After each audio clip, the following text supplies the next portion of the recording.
But இது என்னோட over கான்ஃபிடன்ஸ்ல நான் எடுத்த தப்பு, இது என்னுடைய மிகப்பெரிய தவறு. அதனால நான் என்ன சொல்லுவேன் அப்படின்னா, ஒரு மார்க்கெட் இருக்கு அப்படின்னா, ஒரு அப் ட்ரெண்ட் மார்க்கெட் அப்படின்னா ஸோ அப் ட்ரெண்ட் நோக்கி மட்டும் பயணிங்க. அதோடைய கரெக்ஷன்ல போய் மாட்டிக்கிட்டு தேவையில்லாம லூஸ் பண்ணாதீங்க. ஒரு அப் ட்ரெண்ட் மார்க்கெட் அப்படின்னா ஒரு அப் ட்ரெண்ட் டைரக்ஷன் நோக்கி மட்டும் தான் பயணிக்கணும். நம்ம டிராவல் எதை நோக்கி இருக்கணும்னா அப் ட்ரெண்ட் நோக்கி இருக்கணும். இப்போ அப் ட்ரெண்ட் மார்க்கெட்னா ஒன்னு ஸ்விங் லோவை பேஸ் பண்ணி ஸ்விங் லோக்கு ட்ரேட் எடுக்கிறது, ஸ்டாப் லாஸ் இங்க வைக்கிறது. அதே மாதிரி ஸ்விங் லோல ட்ரேட் எடுத்து ஸ்டாப் லாஸை லோக்கு கீழே வைக்கிறது. இந்த மாதிரி தான் நம்மளோட ட்ரேடிங் ஆப்பர்ச்சுனிட்டியை நம்ம ட்ரேட் செட்டப்ஸை கிரியேட் பண்ணணுமே தவிர, நான் என்ன பண்றேன்னா இந்த கரெக்ஷனை போயிட்டு எடுப்போம், ஒரு சின்ன கரெக்ஷன்ல ப்ராஃபிட் பண்ணுவோம் அப்படிங்கிற மாதிரி நான் பண்ண தப்பு.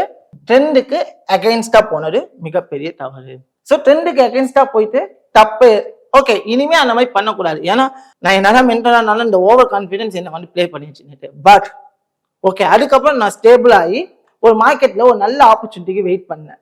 மார்க்கெட் என்ன ஆச்சு அப்படின்னா ஒரு நல்ல ஸ்ட்ரக்சரை கிரியேட் பண்ணிச்சு. ஃபர்ஸ்ட் திங், ஸோ பாத்தீங்கன்னா ஒரு நல்ல ஸ்ட்ரக்சரை என்ன பண்ணிருக்கு, கிரியேட் பண்ணிச்சு.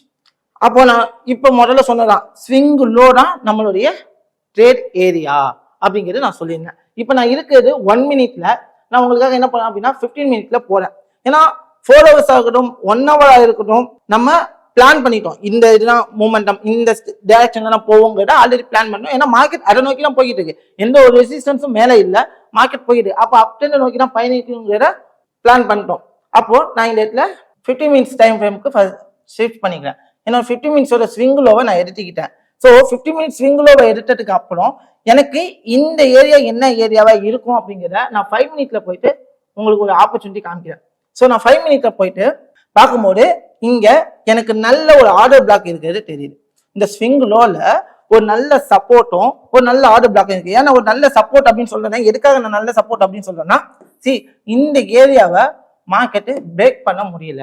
இந்த ஏரியால மோர் தென் டைம்ஸ் மார்க்கெட் என்ன ஆகுது அப்படின்னா டச் பண்ணிட்டு வருது. நெக்ஸ்ட் ஒரு ட்ரேட் எடுக்கணும், ஏன்னா எனக்கு லாஸ் வந்துச்சு, இதுக்கப்புறம் அதை தப்ப பண்ணக்கூடாது அப்படிங்கிறது